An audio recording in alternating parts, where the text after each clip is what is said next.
ఇక పెహల్గాం ఉగ్రవాదులు కశ్మీర్లోనే తిష్ట వేశారు. ఉగ్రదాడి జరిగి వారం రోజులు గడుస్తున్నా ముష్కరులు ఇంకా కశ్మీర్లోనే ఉన్నట్లు సమాచారం అందింది. తమ ఉనికి బయటపడకుండా ఇటు అవసరమైన ఆహార సామాగ్రిని తమతో పాటే ఉంచుకున్నట్లు సమాచారం. ఇక దక్షిణ కశ్మీర్లో ఉగ్రవాదులు తిష్ట వేసినట్లు ఎన్ఐఏ వర్గాలు అనుమానం వ్యక్తం చేస్తుంది.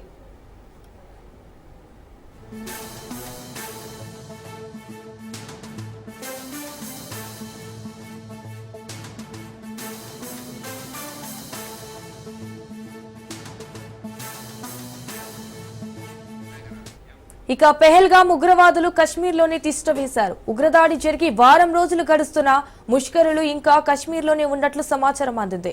తమ ఉనికి బయటపడకుండా అవసరమైన ఆహార సామాగ్రిని తమతో పాటే ఉంచుకున్నట్లు సమాచారం.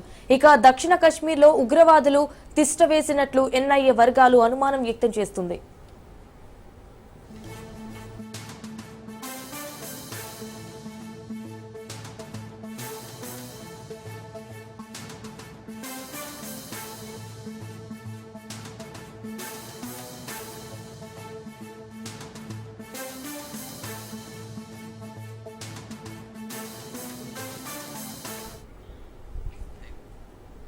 ఇక హఫీజ్ సయీద్ కు పాక్ ప్రభుత్వం భద్రతను పెంచింది. పెహల్గాం ఉగ్రదాడికి మూలకారకుడు సయీద్ అని భారత నిఘా వర్గాలు భావిస్తుంది.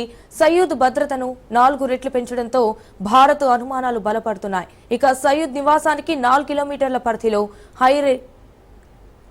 హై రెజ్యులేషన్ కెమెరాలు ఏర్పాటు చేసి సయీద్ నివాసం చుట్టూ పహారా కాస్తుంది.